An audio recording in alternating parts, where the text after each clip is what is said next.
Assalamualaikum warahmatullahi wabarakatuh. Di video ke-6 ini, pertemuan ketiga, kali ini saya akan mau membahas tentang jurnal dari Edukasiana, Journal of Islamic Education, lalu tentang analisis manajemen perpustakaan yang ditulis oleh Nasruddin Cholid, Mukhlisin Cici Wardani, dosen UIN Syarif Hidayatullah Jakarta, dan DPK Sekolah Tinggi Agama Islam Darujannah. Ada dosen manajemen pendidikan Islam Sekolah Tinggi Agama Islam Darujannah Jakarta, lalu mahasiswa STAI Darujannah Jakarta Prodi Manajemen Pendidikan Islam.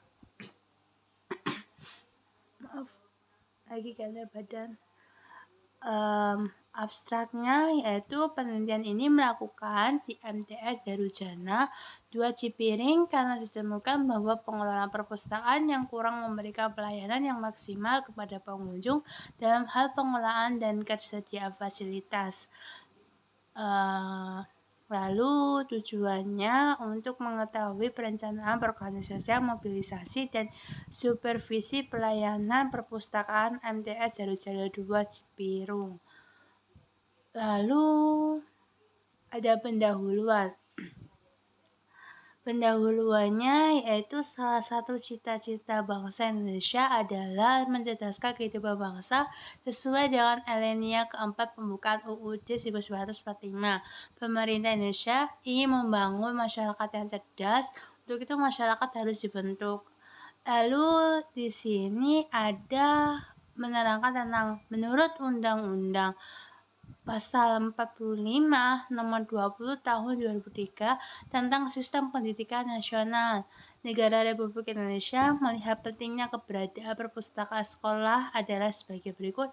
Pendidikan formal dan non-formal, setiap aturan pendidikan menyediakan sarana dan prasarana untuk memenuhi kebutuhan pendidikan yang didasarkan pada tumbuh kembang peserta didik, potensi fisik, kecerdasan sosial, emosional, dan psikologis. Lalu ada metode penelitian. Metode ini menggunakan metode deskripsi dengan pendekatan kualitatif di mana peneliti berusaha menggambarkan objek yang diteliti berdasarkan fakta-fakta di lapangan dengan maksud mendeskripsikan dan memberikan gambaran secara aktual dan akurat tentang fakta yang ada di lapangan. Lalu pembahasan dan penelitian tentang kajian teori manajemen perpustakaan merupakan suatu proses dalam pencapaian sasaran-sasaran tujuan yang terencana terorganisir, menggerakkan dan pengawasan dari semua kegiatan dan sumber-sumber yang dimiliki dari berbagai perspektif dari pihak-pihak tertentu terkait dengan manajemen, misalnya pengelola SDM, pembinaan staf, pengurusan alat-alat, ketalaksanaan program kerja, kepemimpinan, ketatagurusan, administrasi sistem, dan sebagainya. Lalu menurut George R. Terry dalam bukunya dengan judul Principles of Management memberikan definisi bahwa manajemen adalah suatu proses yang membedakan atas perencanaan, perorganisasian, penggerakan, pelaksanaan, serta pengawasan dengan memanfaatkan ilmu maupun karya seni supaya mampu menyelesaikan tujuan yang telah ditetapkan sebelumnya. Lalu perpustakaan merupakan suatu lembaga layanan masyarakat dalam bidang ilmu pengetahuan melalui penyediaan bahan pustaka untuk masyarakat dalam berbagai media baik tercetak maupun darokan yang bersifat edukatif. Perpustakaan berusaha meningkatkan pengetahuan umum maupun khusus, keterampilan, serta memperluas wawasan dan informasi yang dibutuhkan untuk keperluan pendidikan.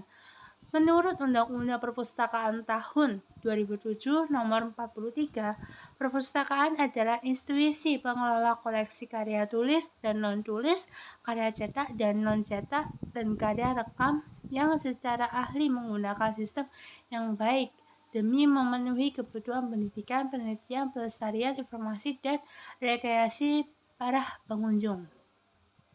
Lalu yang di sini ada layanan perpustakaan. Layanan perpustakaan merupakan suatu yang penting dan fundamental yang wajib dikembangkan secara kontinu untuk meningkatkan kualitas perpustakaan dan harus didasarkan pada kebutuhan pemustaka.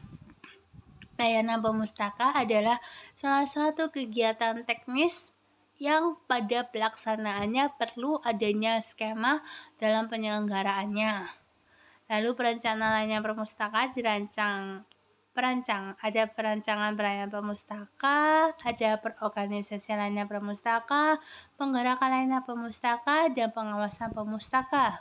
Kalau perencanaan layanan pemustaka merupakan poin start kegiatan yang ada di perpustakaan dan harus dirancang oleh pemustakawan yang guna sebagai pemberian petunjuk, menjadi standar kerja, memberikan rangka pemersatu arah, dan membantu memperkirakan peluang-peluang yang ada.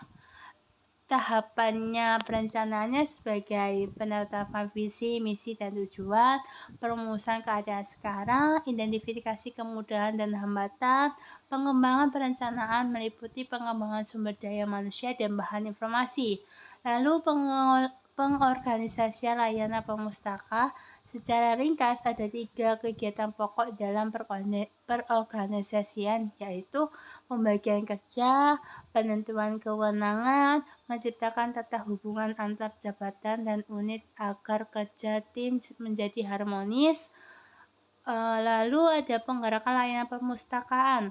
Penggerakan merupakan hasil dari seluruh perencanaan dan perorganisasian yang sudah ditentukan. Fungsi dari penggerakan menurut Surati yaitu komunikasi, kepemimpinan, pengarahan, motivasi, penyediaan sarana, dan kemudahan.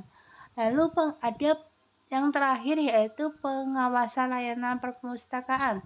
Pengawasan merupakan suatu proses untuk menjaga dan mengevaluasi apakah pelaksanaan pekerjaan telah berjalan sesuai dengan tujuan dan rencana yang telah ditetapkan. Saat itu, kontrol atau pemeriksaan adalah suatu proses untuk mengetahui penyimpangan dan pelaksanaan pekerjaan agar dapat diambil tindakan perbaikan. Lalu ada hasil penelitian. Hasil penelitiannya yaitu sudah dipaparkan sebelumnya melalui observasi langsung ke lapangan. Perencanaan layanan perpustakaan ini mengacu teori Sutarno. Bentuk dari perencanaan layanan perpustakaan di MTS Daruja 2 Cipining sebagian belum memiliki kesesuaian, diantaranya terkait keobjektifan terlihat pada perumusan visi dan misi perpustakaan. Lalu ada perorganisasiannya ini tadi, yaitu tentang hasilnya terlihat bahwa pembagian kerja bagi petugas perpustakaan tidak dirinci secara jelas kepala sekolahnya. Lebih banyak mengambil tugas, bahkan hampir semua pekerjaan ditangani oleh kepala perpustakaan. Berarti ini kurang banget nih. Lalu penggerakan layanan perpustakaan. Ini mengacu teori Sutarno bahwa penggerakan layanan perpustakaan di MTS Daruja 2 Cipining dapat dilihat dari komunikasi antar perpustakaan dan perpustakaan dikatakan baik maupun antar kepala perpustakaan dan staf perpustakaan masih kurang koordinasi karena staf perpustakaan yang lebih sering melakukan kegiatan di luar perpustakaan. Lalu pengawasan layanan perpustakaan. Ini bentuk pengawasannya yaitu dilakukan oleh kepala sekolah berdasarkan informasi dari staf perpustakaan di MTS Darujana 2 Cipiring bahwa kunjungan yang tidak menentu dan tidak terjadwal. Hal-hal ditanyakan ketika melakukan pengawasan ke perpustakaan sekolah hanya terkait layanan sirkulasi, kebersihan ruang perpustakaan, jumlah pengunjung perharian, dan pemberian arahan tentang masalah kerapihan, kenyamanan, serta bagaimana cara siswa lebih sering ke perpustakaan. Kesimpulannya yaitu hasil dari yang kita simpulkan bahwa perencanaan layanan perpustakaan di MTS 2 Jana 2 Cipiring terkait dengan perencanaan visi misi dan tujuan belum melakukan sebagaimana mestinya. Fasilitas didik tidak maksimal dengan ada yang diharapkan peserta didik disebabkan minimnya komplikasi yang dimiliki perpustakaan serta terbatasnya fasilitas pendukung. Sekian dari penjelasan review jurnal kali ini. Next time bakal lebih seru materi yang kita bahas, guys. Bye bye, see you next time.